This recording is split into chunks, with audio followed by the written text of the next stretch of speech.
গত ২৪ বছরে বাংলাদেশের কোনো সরকার প্রধানের সাথে বিশ্ব পরাশক্তি মার্কিন যুক্তরাষ্ট্রের সরকার প্রধান তথা প্রেসিডেন্টের সাথে দ্বিপক্ষীয় কোনো বৈঠক অনুষ্ঠিত হয়নি। বিগত সময়েও যেসব বৈঠক হয়েছে তাও ঘন ঘন নয়, বরং দীর্ঘবিরতিতে।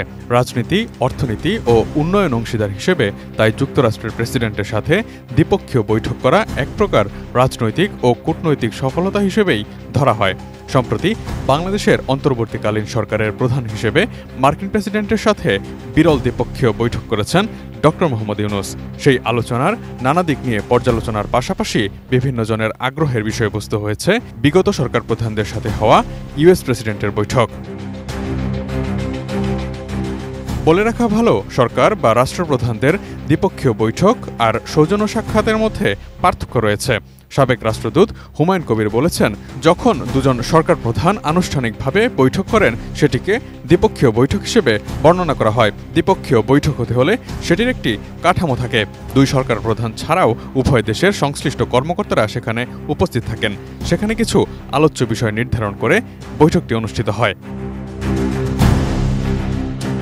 যুক্তরাষ্ট্রের অফিস অব দ্য হিস্টোরিয়ানের রেকর্ডে বলা হচ্ছে, বাংলাদেশের ৬ জন সরকার প্রধান আমেরিকায় গিয়ে দেশটির প্রেসিডেন্টের সাথে বৈঠক করেছেন।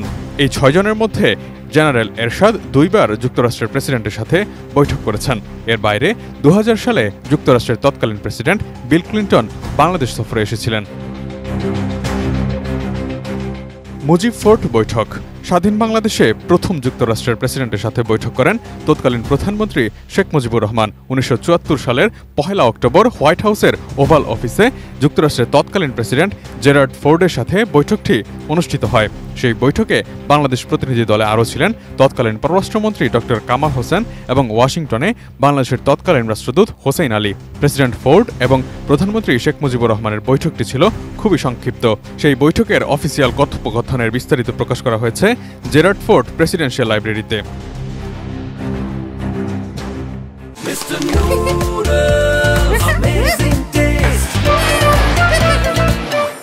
জিয়া কার্টার বৈঠক। ১৯৮০ সালে জাতিসংঘ অধিবেশন শেষ করে বাংলাদেশের তৎকালীন প্রেসিডেন্ট জিয়াউর রহমান ওয়াশিংটনে যুক্তরাষ্ট্রের প্রেসিডেন্টের অফিসিয়াল বাসভবন হোয়াইট হাউসে যান। তখন যুক্তরাষ্ট্রের প্রেসিডেন্ট ছিলেন জিমি কার্টার। সে সময় আমেরিকার নির্বাচন নিয়ে অনেক ব্যস্ততার মধ্যেও কার্টার প্রেসিডেন্ট জিয়াউর রহমানের সাথে বৈঠক করেন হোয়াইট হাউসে।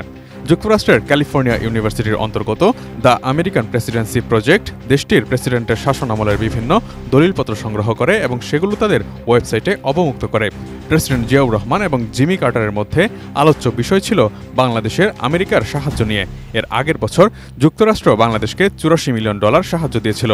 বৈঠকের বছর বাংলাদেশ $১.৫ বিলিয়ন সহায়তার প্রতিশ্রুতি পেয়েছিল যুক্তরাষ্ট্রের কাছ থেকে। এরশাদ রেগান বৈঠক।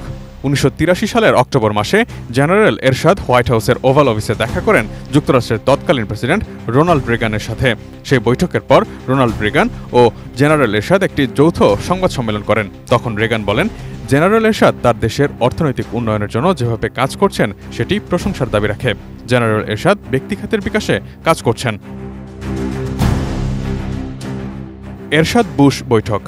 ১৯৯০ সালের অক্টোবর মাসের শুরুতে তৎকালীন প্রেসিডেন্ট জেনারেল এইচ.এম. এরশাদ আবারও বৈঠক করেন যুক্তরাষ্ট্রের তৎকালীন প্রেসিডেন্ট জর্জ বুশ সিনিয়রের সঙ্গে। সে সময়ের বিবৃতি থেকে জানা যায়, এরশাদ বুশ বৈঠকে প্রায় পুরোটা জুড়েই তৎকালীন ইরাক ও কুয়েত পরিস্থিতি নিয়ে আলোচনা হয়েছে। সেখানে ইরাকের তৎকালীন প্রেসিডেন্ট সাদ্দাম হোসেনকে নিয়ে আলোচনা হয়। নিউ ইয়র্কের একটি হোটেলে ৪০ মিনিটের সেই বৈঠকটি অনুষ্ঠিত হয়েছিল। খালেদা বুশ বৈঠক। ১৯৯২ সালের মার্চ মাসে বাংলাদেশের তৎকালীন প্রধানমন্ত্রী খালেদা জিয়া সাক্ষাৎ করেন যুক্তরাষ্ট্রের তৎকালীন প্রেসিডেন্ট জর্জ বুশের সাথে। হোয়াইট হাউসের ওভাল অফিসে প্রায় ১ ঘণ্টা যাবৎ সেই বৈঠকটি অনুষ্ঠিত হয়। বাংলাদেশের প্রধানমন্ত্রী খালেদা জিয়া এবং প্রেসিডেন্ট জর্জ ডব্লিউ বুশ কথা বলেন বাংলাদেশের গণতন্ত্র, অর্থনৈতিক অগ্রগতি, ইরাক যুদ্ধ এবং রোহিঙ্গা সংকট নিয়ে। সে সময় মিয়ানমার থেকে কয়েক লাখ রোহিঙ্গা মুসলিম নির্যাতনের শিকার হয়ে বাংলাদেশে আশ্রয় নিয়েছিল। প্রেসিডেন্ট বুশ এবং প্রধানমন্ত্রী খালেদা জিয়া এই নির্যাতনের নিন্দা জানান। হাসিনা ক্লিন্টন বৈঠক। ২০০০ সালে বাংলাদেশের তৎকালীন প্রধানমন্ত্রী শেখ হাসিনার সাথে যুক্তরাষ্ট্রের তৎকালীন প্রেসিডেন্ট বিল ক্লিন্টনের ২ বার বৈঠক হয়েছে। ২০০০ সালের মার্চ মাসে ঢাকা সফরে আসেন বিল ক্লিন্টন। ক্লিন্টন ছিলেন একমাত্র মার্কিন প্রেসিডেন্ট যিনি ক্ষমতায় থাকার সময় বাংলাদেশ সফর করেছিলেন। এর আগে কিংবা পরে যুক্তরাষ্ট্রের ক্ষমতাসীন কোনো প্রেসিডেন্ট বাংলাদেশ সফর করেননি। এর 7 মাস পর শেখ হাসিনা হোয়াইট হাউসে গিয়ে ক্লিন্টনের সাথে বৈঠক করেন। ক্লিন্টন ঢাকা সফরের সময় প্রধানমন্ত্রী শেখ হাসিনার পাশাপাশি তৎকালীন বিরোধী দলীয় নেত্রী খালেদা জিয়ার সঙ্গেও বৈঠক করেন। সবশেষ প্রায় 3 দশক পর প্রত্যাশার চেয়েও বেশি কিছু নিয়ে আমেরিকার নির্বাচনের আগ মুহূর্তে বৈঠক সম্পন্ন হল ডক্টর মোহাম্মদ ইউনূস ও জো বাইডেনের। পূর্বনির্ধারিত 15 মিনিট সময়ের বৈঠক প্রায় 30 মিনিট পর্যন্ত গড়ায়। নতুন রাজনৈতিক প্রেক্ষাপটে বাংলাদেশকে নতুন করে পুনর্গঠনে পূর্ণ সহযোগিতার আশ্বাস পাওয়া যায় যুক্তরাষ্ট্রের পক্ষ থেকে। এছাড়াও নতুন করে রোহিঙ্গা সংকট মোকাবিলায় $199 মিলিয়ন অনুদান ঘোষণা করেছে যুক্তরাষ্ট্র সরকার। Imtiaz Alam, desk report, ATN news.